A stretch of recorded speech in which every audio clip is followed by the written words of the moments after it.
parlare. Hello? Oh, hi. Hi. Yeah, Hi. I can hear you now. Fine. Fine. I asked the chairman if we can start or not. Okay. So, good afternoon, everybody, and thank you very much for being with us. I'll just say a few words for a number of reasons. First and foremost, our speakers need no introduction. They are two economists of global standing, very well known in the antitrust sector, and that have written extensively on the subject of this panel. So basically, nothing to add to their reflections. Secondly, I'm a lawyer, I know, it's a pity, perhaps an inquisitive one, but still a lawyer, and especially having read their latest articles on the subject, I really nothing to add, just willing to listen to them, to have to get their feelings on this issue, which is very important, the impact of of economic force on the political process. There is, however, if I may, a thought actually raised yesterday by the intervention of Professor Amato, which yesterday said that actually the two shores of the Atlantic are getting closer because also in the US, the antitrust authorities have come back to chase private power, the accumulation of private power. But the question is where? By instinct, I would say economic power in the market, not in the public forum, because this is the orthodoxy up to now. However, one could argue that the fairness of political process has a role also as an impact on the market economy, on our liberal values. So it's something that should be taken into account also on antitrust analysis. Furthermore, one can argue that also on the side of the Atlantic, there is some openness to take into account non-economic impact in antitrust assessment. Think, for instance, to the new rules governing the sustainability agreements. In addition, some juries, even in the US, especially one, I would say Tim Hu, increasingly advocate the idea that antitrust law, competition law, has a constitutional role in our market economy, and so ensuring, maintaining the fairness of the political process is also a goal for antitrust law. And all these issues, all this reflection actually have turned in my mind also, I would say, thanks to another reflection given yesterday by Amato, the risk of overregulation. Actually, I started my legal activity as a junior officer in the Autorità per le Garanzie nelle Comunicazioni at the beginning of the century. Already then, since the very beginning, our Italian Communication Authority was entrusted with, on the one hand, opening up the telco markets, but on the other, to ensure pluralism. And actually, there is a huge regulation regulating pluralism, media pluralism, which in essence is a way to avoid that the market concentration in the media sector could have an impact over the political process. There are also rules in Italy governing par condicio, that's to say the possibility for all parties to have a say in the public, over public media. In some jurisdictions, but unfortunately not Italy, there are also rules governing lobbying activities. So my idea, something that I want to share with you, actually, my question for you, do you think that there is still room for antitrust law in pursuing political fairness, or is something that should be left to sector regulation, or is something that could be applied together with sector regulation in order to gain a better outcome for our overall welfare, also in terms of political process? Then I'll stop leaving the floor to you because I don't want to waste any more time. Thank you very much for the introduction. It's a pleasure to be here. It's very important. So I'm really grateful for the invitation to speak on the topic. I was very excited, and I want to sort of really explain the topic. The first one is that the evidence yesterday is that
Yeah.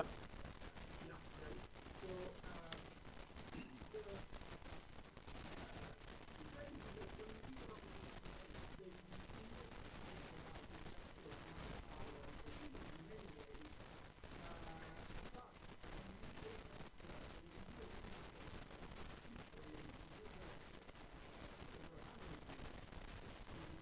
the 20th century, the end of the 19th century, you see that there were, when people spoke about big business, there was huge concerns about the effect of big business on democracy. If you look at Louis Brandeis' work, Curse of Bigness, which appears first as a chapter in a 1914 book, there's a clear sense that the worries go much beyond the effect of market power on consumers. And when you look at the legislation, like the Clayton Act of those years, those fears, those concerns were very, very present. Let me give you two examples of these concerns by using cartoons of that time. This is, I think, I want to say a 1914 cartoon, and this is called The Bosses of the Senate. And the bosses of the Senate are these large people, and each of them is a copper trust, steel beam trust. This is big business, and the idea here, the fear is that these are the people who are controlling the Senate through lobbying, through influence in various ways. Another example here is Hearst newspapers. At that time, media was incredibly concentrated, so William Randolph Hearst owned 18 important newspapers, and there's a sense in which he managed to start the Spanish-American War. He inspired Citizen Kane, and here is another cartoon that says only a stepping stone. There's no doubt that Hearst will be elected president of the United States if he leaves. So again, this fear of big business, in this case, media, manipulating democracy. So this was the fear in the early part of the 20th century. These concerns basically vanish. They vanish in the second part of the century, and in fact they vanished before the Chicago School.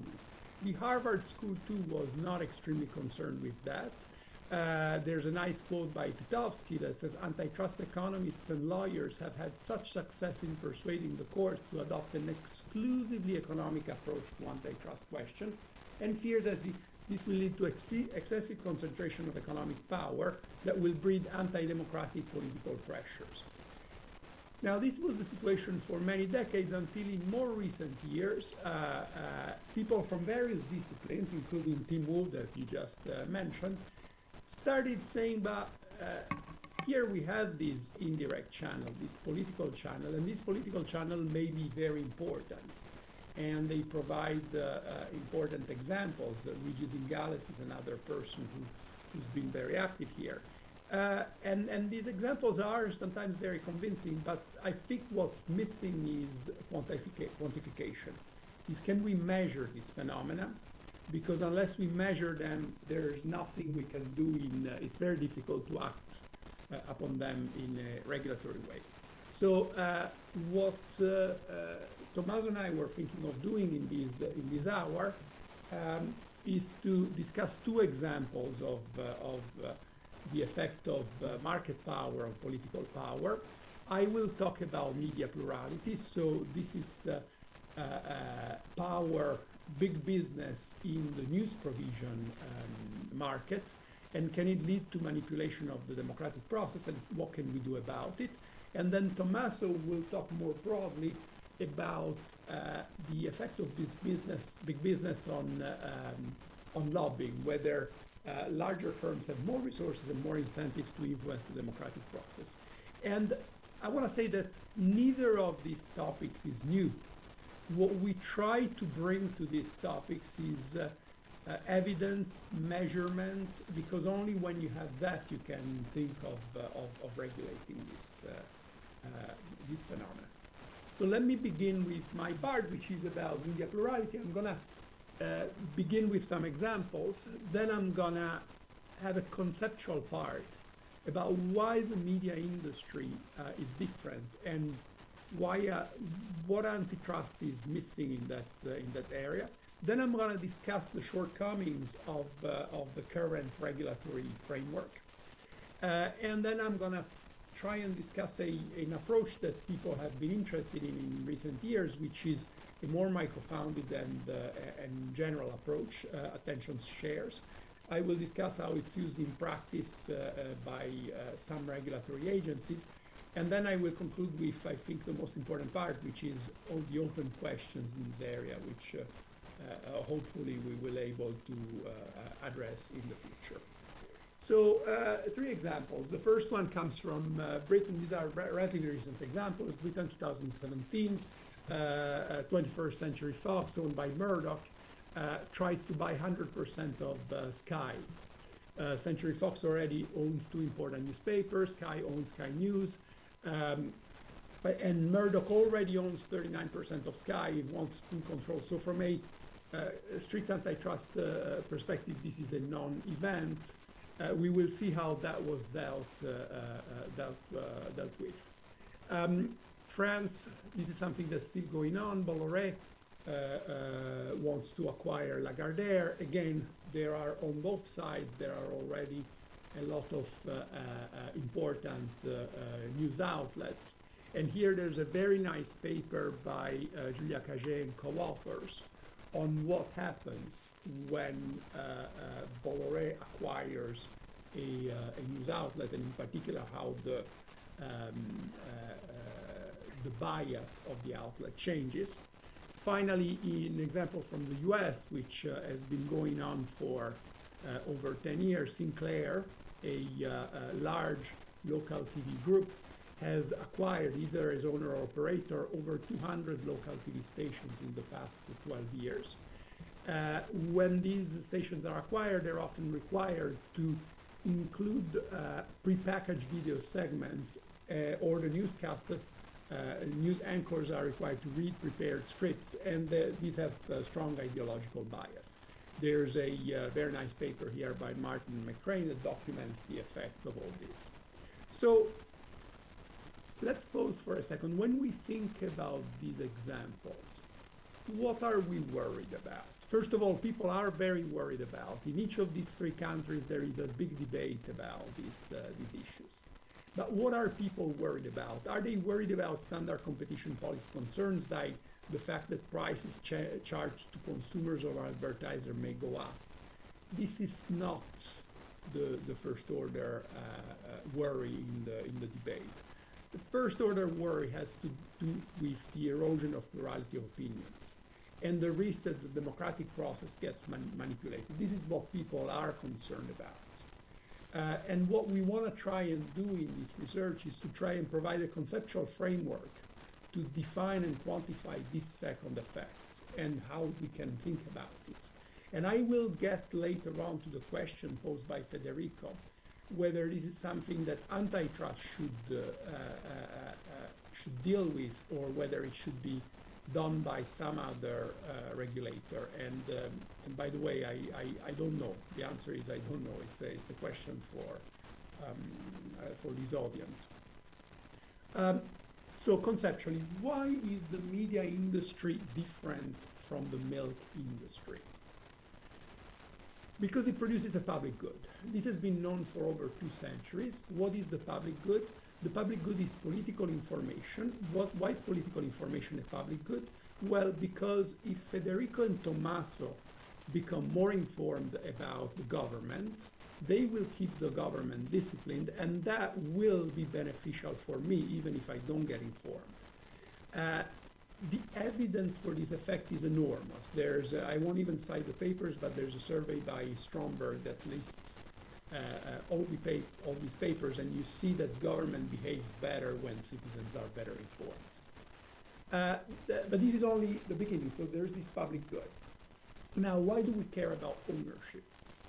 Because ownership matters for media capture. So when can this public good not be provided? This public good may not be provided when the owners of the media ally themselves with political forces, and rather than providing unbiased information, they provide biased information in order to help those forces. again, enormous evidence of this phenomenon. Now, the evidence for this phenomenon does not just come from new democracies or countries with uncertain freedom of speech. It also comes from countries that have had freedom of expression for a long time. In the UK, we have evidence that comes from the Leveson inquiry. In France, we just discussed the evidence by Caget et al. In the US, too, we have evidence. In Israel, we have forensic evidence from the Netanyahu wiretaps, where he discusses deals with media owners in exchange for political support. So this is a clear and present possibility. Now, let me then give the third piece of the puzzle, which is ownership fragmentation. Why don't we want large media owners? Because when ownership is fragmented, it makes it harder to capture the media, because commercial incentives are strong and media are going to provide this plurality. Audiences are going to be able to move from one media to the other, and again, we have a lot of evidence for this phenomenon. So this is telling us that we want to regulate plurality. We want to protect plurality. As a society, we want to put rules that make it hard for individual owners to own too much of the media. This point was accepted in the early part of the 20th century. And in fact, there were anti-competition rules for the media. Those were platform-specific rules. In the beginning, they were just for newspapers. Then they applied to radio. Then they applied to network television. For example, in the US, the Communication Act of 1934 tells you who can own a TV station, tells you what the fairness rules are.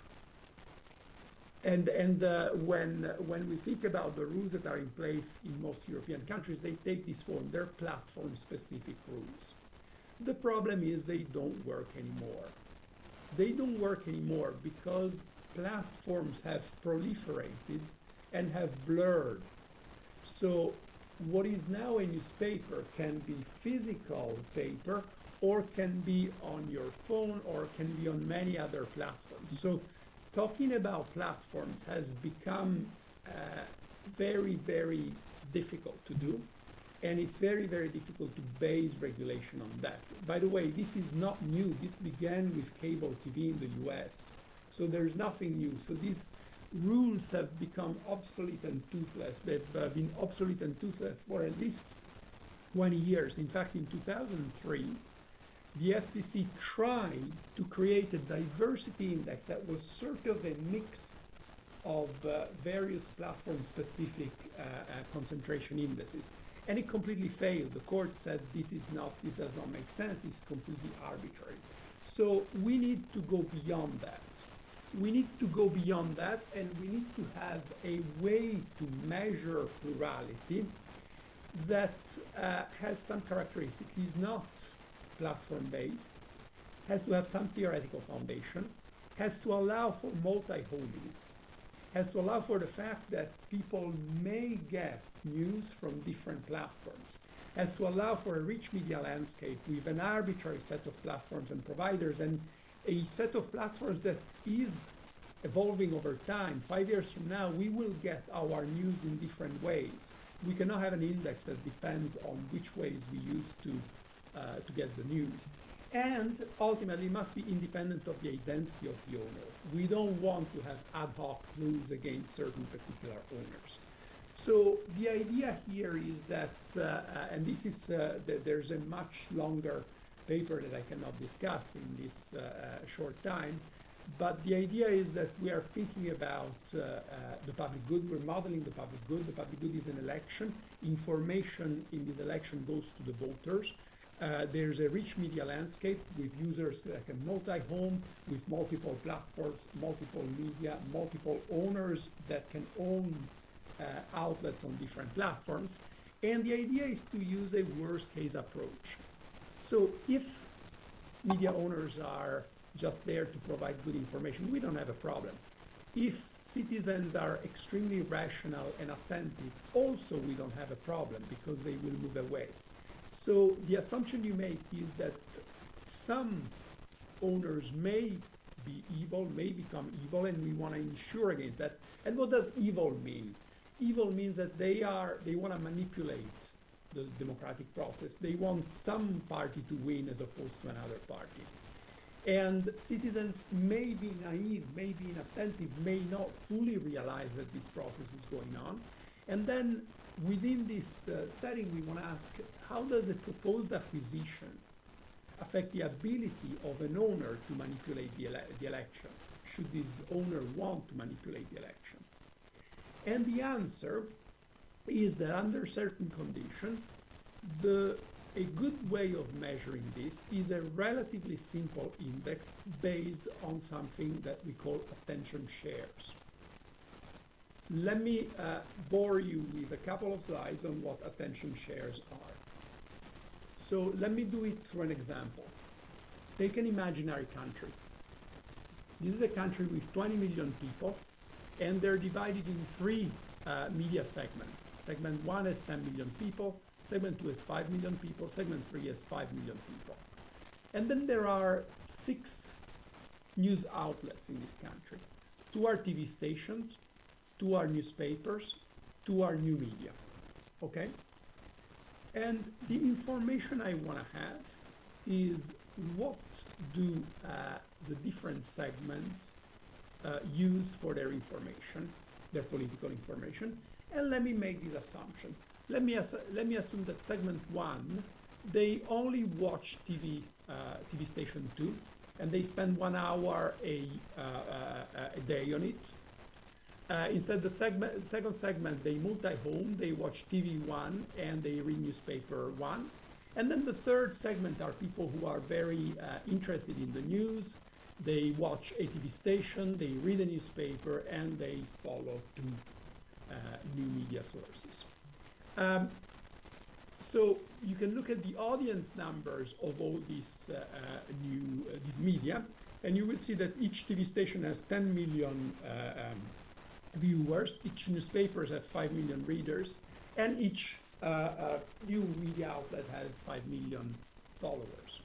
So if you use a traditional measure like market shares within the platform, you will see that each news outlet within the platform, they control 50% of the platform. So you will see that from a market share perspective, all these outlets look the same. But when you look at the matrix, it's clear that there's an outlet here that's much more powerful than the others. And that's the first TV station. Why? Because half of the population only uses that TV station for information. So you see that now how attention is shared is crucial. And the way you can compute this is relatively simple. So all you do is for each segment, you say you look at how that segment allocates attention to various media outlets. So segment 1, they allocate 100% of their attention to the first TV station. Segment 2, they allocate 50% to one station and 50% to another newspaper. And now you sum all of that and you get the attention shares of the 6 media outlets, and that will show you that the attention share of TV2 is much larger than the attention share of all the other media outlets. So this is giving you a metric that says, well, in this world, any acquisition that involves that powerful TV station is something that we should be worried about. Okay? So that's the idea. Now, in practice, how do you compute these attention shares? And you can do it in various ways. There's no perfect way, but there are ways that give you, and I will show you later that different ways give similar results. So I have done it the first time in 2018 with US data from Pew. I did it again with my colleague Patrick Kennedy for 36 countries for the data we have in 2017-2018. And I should say that Ofcom independently developed a closely related index. They call it shares of reference. There are some small methodological differences, but the idea is very, very similar. And they've built a sophisticated measurement system for the UK. So here is an example. This is the attention shares in the US in 2017. And as you can see, this is platform neutral. So for instance, here you have the New York Times, and people may read the New York Times in paper. They may get it on an app, they may get it on the desktop. It doesn't matter. What we look at is the eyeball percentage, the mind share that we have. And here you have a mix of old media and new media. Let me show you what Ofcom did. They did it for the Fox-Sky merger, and this is the UK. As you can imagine, the attention share, the organization, the media organization with the largest attention share is BBC.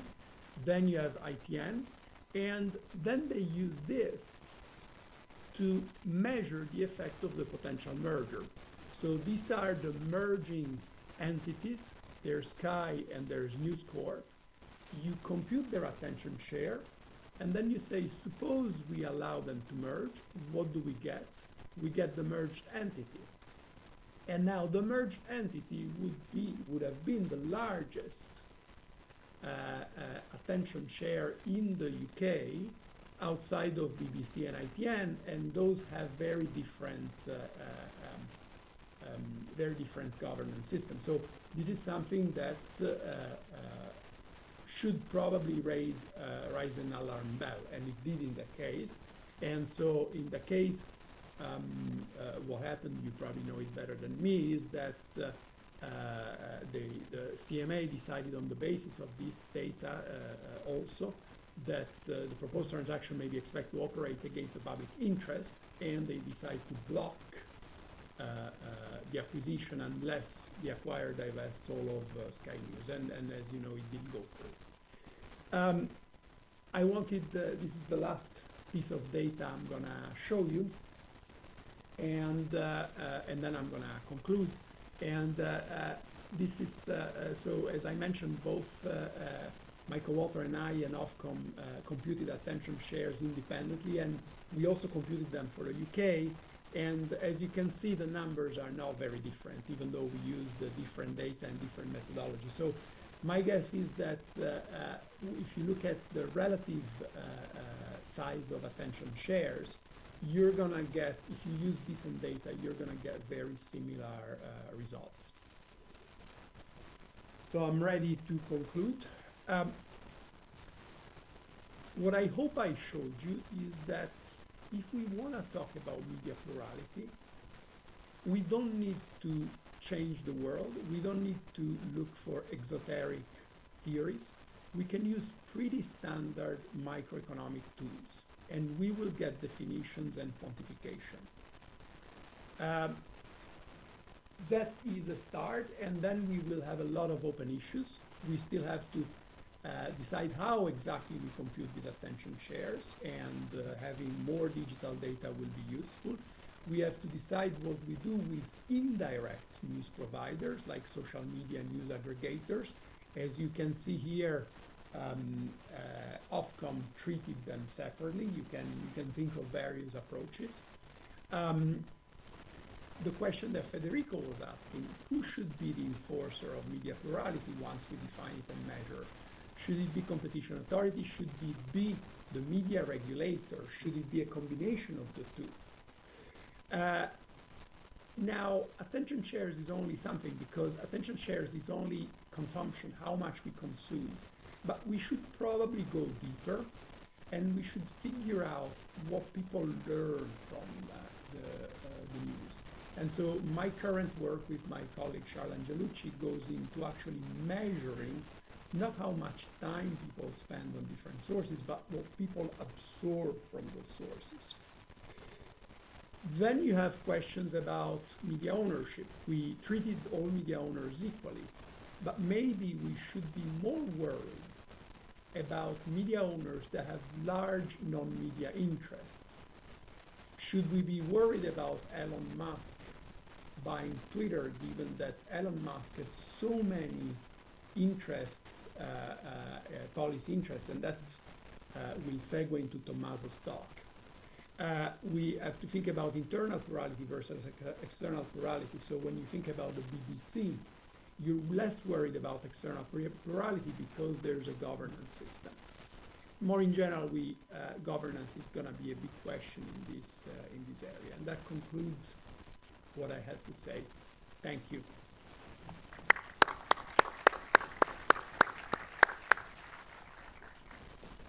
Thank you, Andrea. And thank you, Paolo, for inviting us. Rome these days is really gorgeous, as usual, or even more than ever. It's a fantastic September here in Rome, Andrea, so you're missing a big thing. So I also have a set of slides, if possible, to put them on. We'll do something which is much more related to competition policy, although the main topic is the one that Andrea introduced at the very first. This is recent work I'm doing with Andrea and also Bo Cowgill, who's also at Columbia University with Andrea. And in a sense, this is perhaps the first neo-Brandisian paper written by orthodox economists, I would say. So that's the way I'm trying to sell it. So the motivation question is the one that, so the clicker, does it work, the clicker? Yes, fantastic. So the starting point is what Andrea said. The founding fathers of the antitrust movement in the US, they were well aware that creating monopolies is not good for consumers because monopolies increase prices, reduce quantities, and so forth. But the real concern they had is that big firms may have undue influence on democracy. So size matters, and in particular, big firms may affect the rules of the game in their favor. That's exactly what we do in this paper. We try to look whether bigger firms, are they lobbying more the politicians. Why do we look at firms?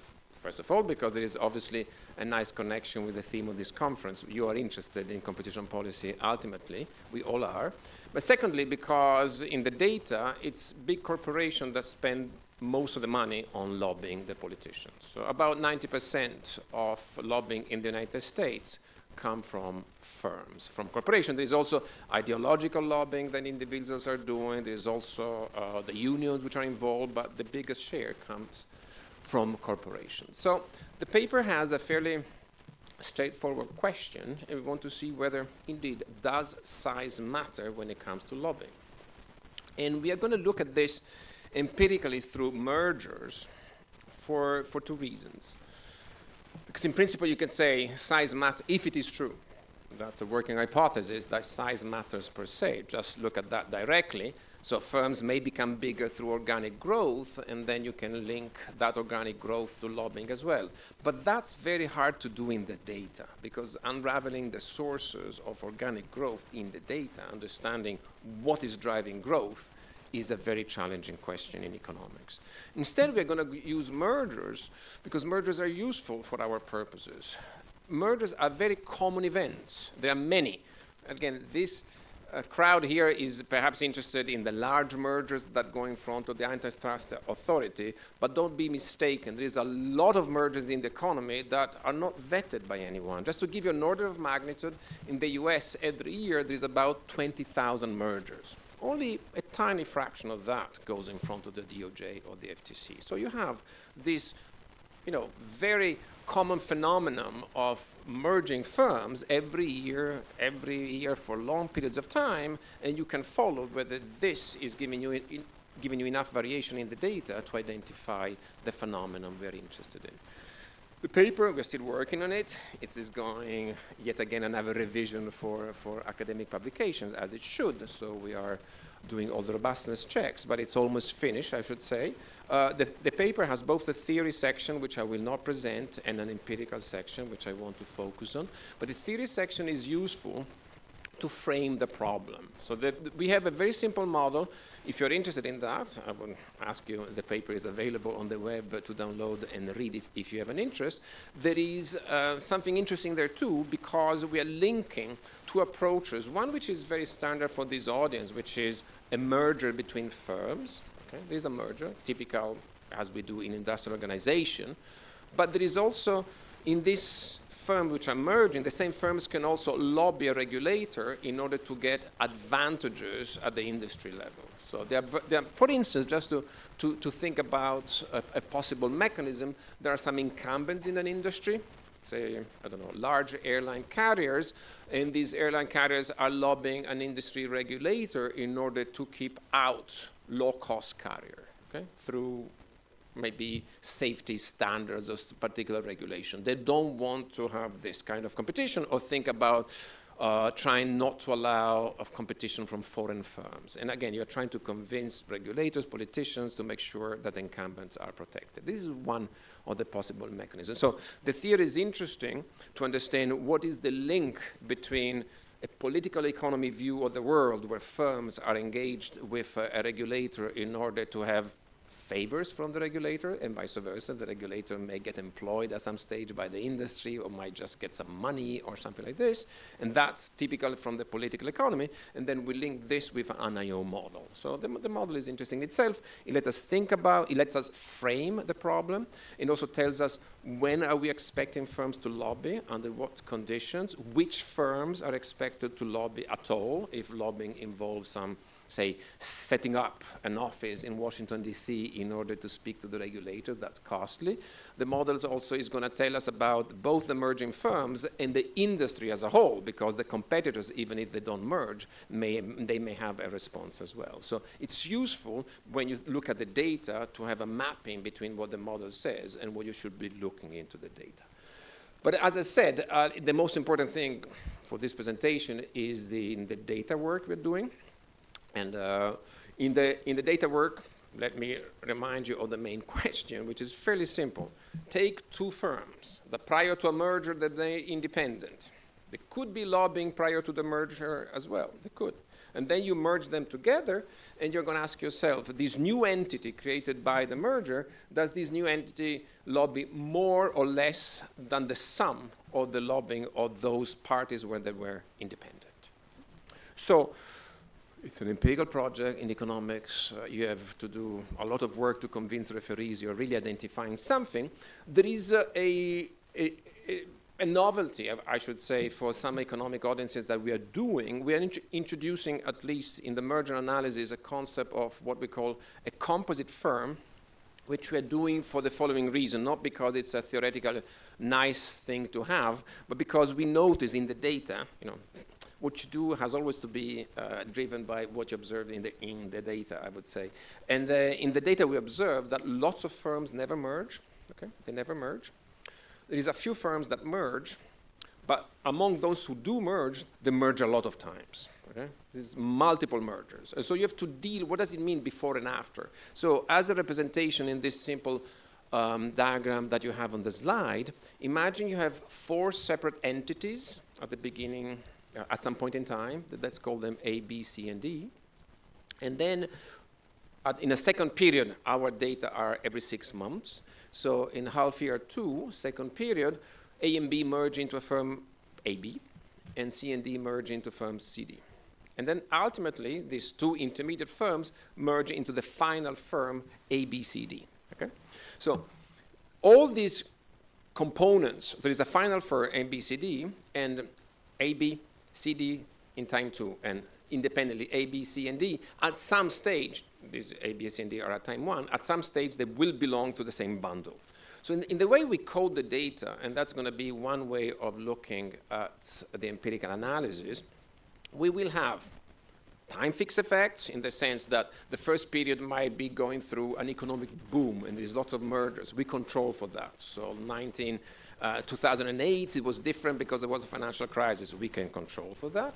Then we can control for the fact that these, we control for the fact that all these firms belong to the same bundle at some stage. So there's a special firm called ABCD, the same bundle. And we'll be looking at the variation, sorry for the language, within the bundle. So we basically see when these special firms that at some stage belong to A, B, C, D, and we control for the fixed effect attributed to that special firm that may be in a particular industry, et cetera, and we want to see whether this ABCD firm is very fragmented, so when it is formed by separate independent units, as opposed when it becomes very concentrated, so ultimately it concentrated down to one because it is a single entity by the end of the period, does this change in the concentration within the bundle change the lobbying effort of the components of that bundle? So this is going to be one way of identifying our problem. So the data is coming from several sources. So we have a data set which used to be called Thomson Reuters, now it's called Refinitiv, which has all the merging firms, all the mergers in the United States, so large numbers. Then we have another data set called Compustat, which is only publicly traded firms plus a few others. Compustat tells you about the characteristics of those firms. Which industry do they belong to, how big they are, how many employees, and something like this. So we are matching those firms with some characteristics, and we see who merges with whom. And then we are joining these data sets with some very interesting data sets that other researchers have assembled, but they are available for research on lobbying variables. The first of such data set comes from LobbyView.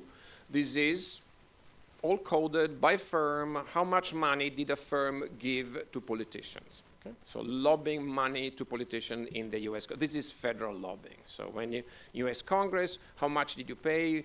To whom, to which senator, for, it even have information that we don't use in this project on which bill was the senator working on. It could be pharmaceutical, a special thing. So, and then there is another data source on political action committees, PACs. This is money that firms gives to the two main parties in the US, especially during the cycle for electing the president. Okay, so do you give money to the Republican, do you give money to the Democrats, etc. And this is following the elections cycle. This is two data sources, and you know who's lobbying, who's paying money. By the way, on PACs, for instance, the unions have a bigger share. In ideological donations are also important from individuals. Instead, lobbying the Congress comes mostly from the corporation. So I'm going to skip the regression we ran because it's not too interesting here, but this is in a sense the result in a single figure in our paper. So this is saying the vertical line, the dashed red line, is when a merger happens. Before this line, after you condition for the fact that different time periods were different industries were different, bundles were different, etc., and you look at the variation of the bundle before and after, this is what this is saying. So there is no trend before, so we have control for that, but after the merger event, the way we have defined it within that bundle, all of a sudden lobbying spend increases. And you see also that this is statistically significant because the confidence interval does not include zero any longer. So this is quite a strong result in economics when you can see this kind of plot this kind of event studies. We can replicate this in, just to give you some numbers, when you do the regression, concentrate only on column 2.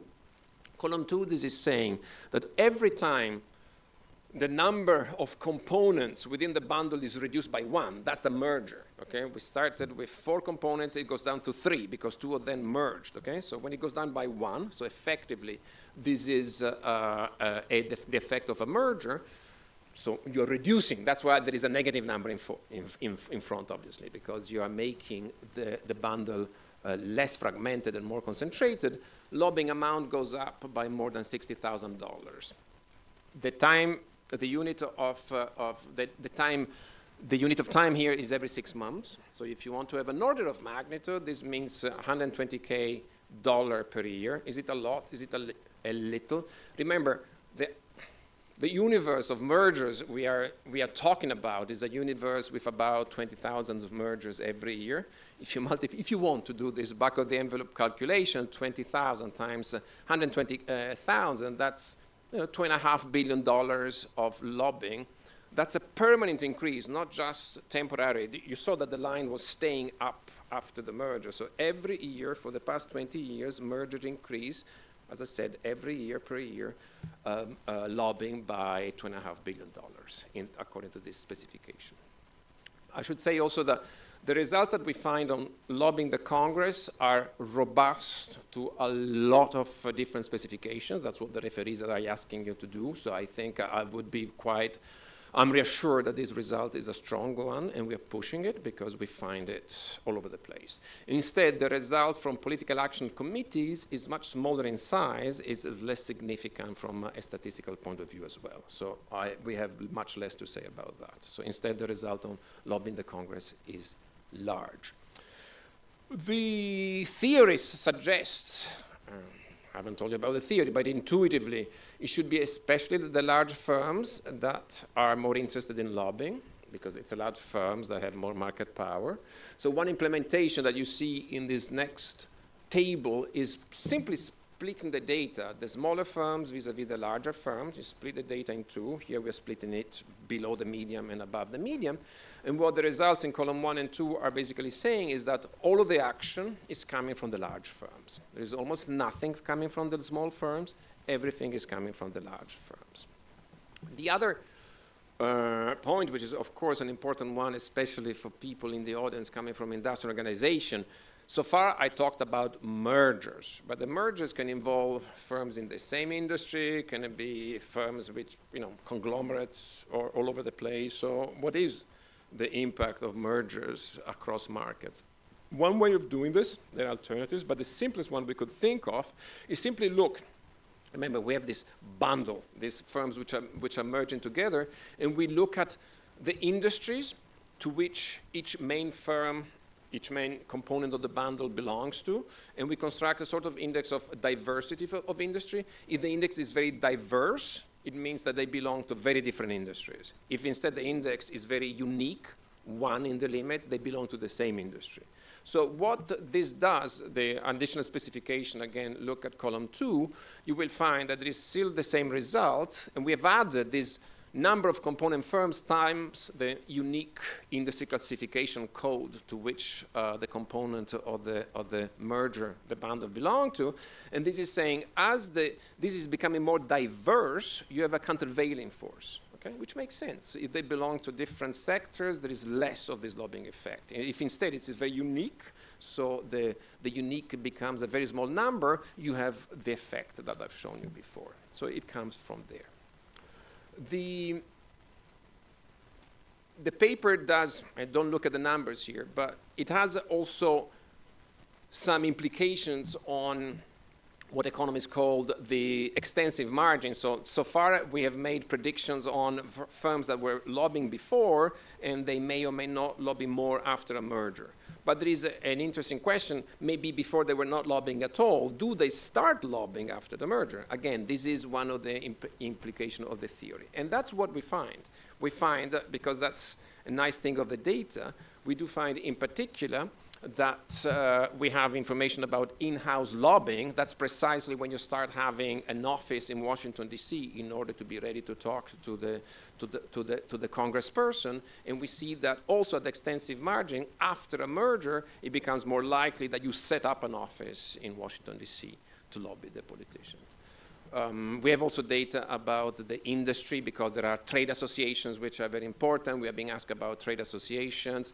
It takes a lot of time to clean the data to understand how to deal with that. It's not obvious because sometimes you have the Dentist Association for America, you understand what that is, but if it is, let's make America great again, and it is about dentists, you cannot associate one-to-one, but we did some work in order to not to lose this information from trade associations, and we do find that also trade associations after mergers, they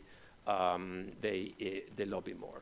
I want to spend 2 minutes on a correct observation or criticism or question that we had from several audiences, which are basically saying, okay, Tommaso, Andrea, Bo, you're telling us that there is this correlation that you observe in the data from mergers and lobbying, and you are arguing and trying to convince us that it is because of the merger that firms lobby more. But what if the technology changes from the regulatory side in this sense? So regulators were happy with firms. All of a sudden, they observe firms becoming bigger because of a merger, and then they subject those firms more to regulatory scrutiny because they are concerned. And therefore, firms will have to reply to this increase in regulatory scrutiny by informing the regulators, talking to them, lobbying them. But that's a sort of reverse causation. It's the regulator is asking for more after the merger, and that's why the lobby.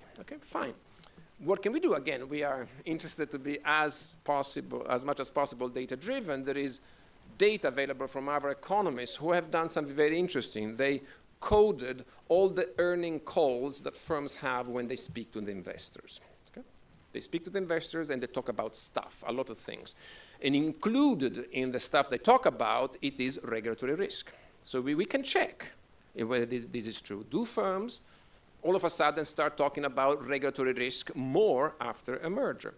The data set is not perfectly overlapping with us. So in this slide, in this table, in the first two columns, first we want to see, are these firms any special? And the answer is no. They still lobby more after the merger.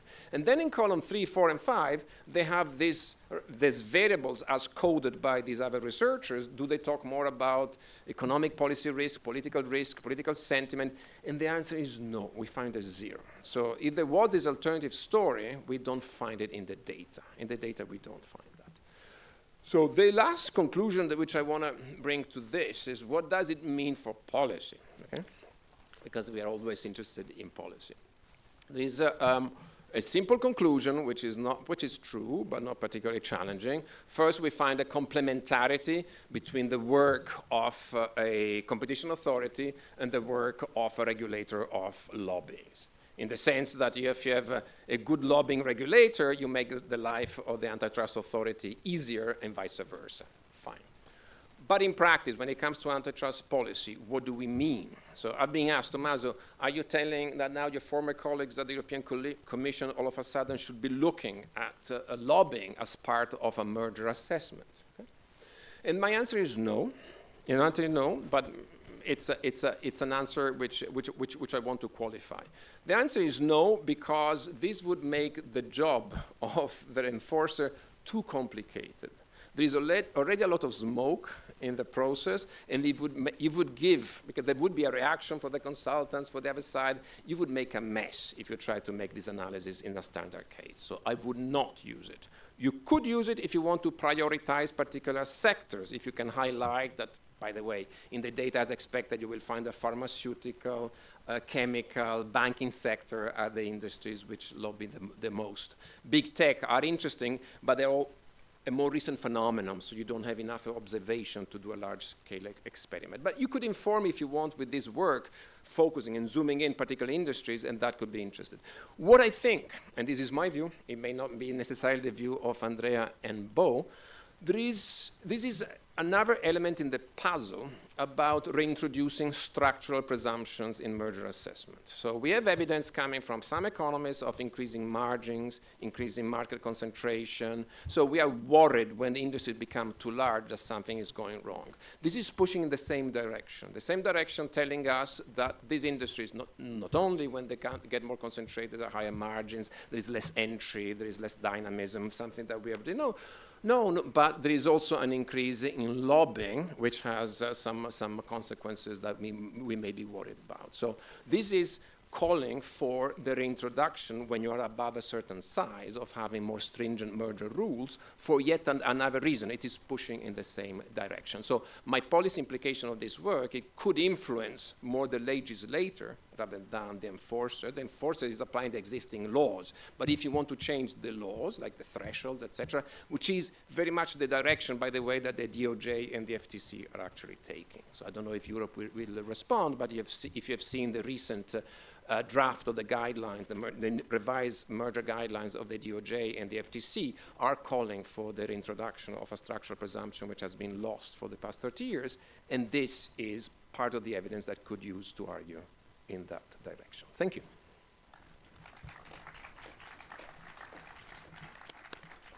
I'm sorry, but our time is almost off, so we can get a couple of questions from the audience. If not, I have one, but it's too provocative. So.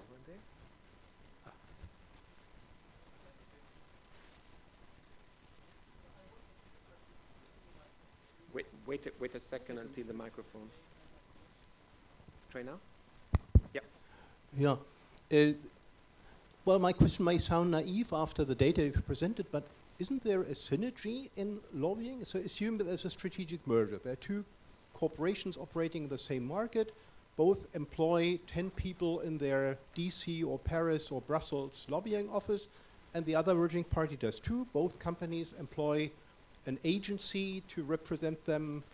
So shouldn't there be a lowering of the cost, the expenditure on lobbying after the merger? And I mean, not only in terms of using one agency instead of two, having some synergies in combining the two lobby departments. So instead of 20, it's then only 14 after the merger. And then also they come to the legislator with more clout. They used to represent 50,000 employees each before the merger when talking to the members of parliament. Now they represent 100,000. Shouldn't that make lobbying easier and less costly? Yeah, that's my question. Absolutely. So that's super interesting, and it is not what we see in the data at all. If that was true, in the data you would observe the opposite trend.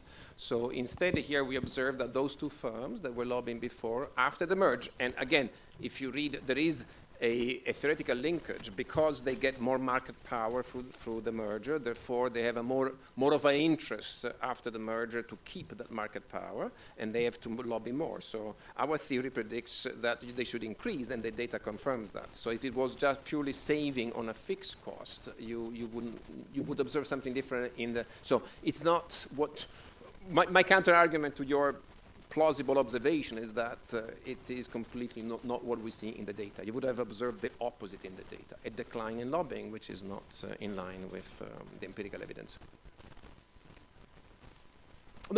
So that's why we have a model. It is rational in our model to lobby more, precisely because you have more rents to preserve after the merger. That's why you lobby more. Just one comment.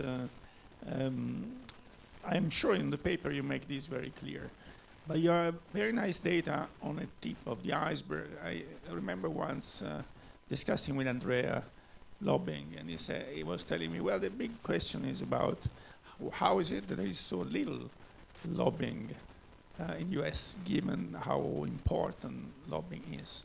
So, of course, you warned the reader in your paper, but in this presentation you didn't. You are looking at a very, very small, tiny part of the instruments the corporation have to influence the political process. They can threaten to lobby if they don't do what you want, and the numbers, you wouldn't see that. They could pay newspapers, ads, and this would not show up in lobbying. They can have implicit agreement like Cameron Murdoch agreements that the Murdoch journals would change. You remember there was an agreement where they changed from supporting Labour to supporting conservatives in exchange for a promise to get rid of Ofcom.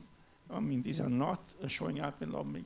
So what you are measuring is a very, very tiny, small part of the huge powers that corporations have.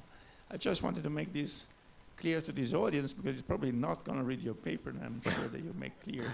So I'll let Andrea respond. I will just add, Giancarlo, thank you, that I agree, but even if it is only the tip of the iceberg, when I wanted to quantify with the back on the envelope calculations, and we find about $3 billion every year for 20 years, that's $60 billion, so that is already a large amount, even if if the iceberg below may be even bigger, so we are already, by looking at the available information on that we could gather, we already find a fairly large effect. But maybe Andrea want to add something to that. So, hi, Giancarlo. Thank you for the question. I think there are two things. So the puzzle about the small amounts of money is mainly about contributions. This is the original Ansola Beher, the Figueiredo-Snyder paper. So they ask how, if contributions are so useful, how come there's so little of them in relative terms in the US? And indeed, we don't find much when it comes to contributions. Contributions are donations of firms and people that work in those firms to politicians. And we find very, very little effect. It goes in the right direction, but it's not, it's sometimes significant, sometimes not. Lobbying is much larger. I don't have the figures in my mind, but I think it's an order of magnitude larger. So lobbying is the spending that you do to keep lobbyists in Washington to talk. And so for that part, the magnitude puzzle is less obvious. But I also agree with you that it's probably the tip of the iceberg, and there are other spending that are related to that. Thank you. I think that before Paolo kills me, I have to close the panel. Very late. Thank you very much, everybody.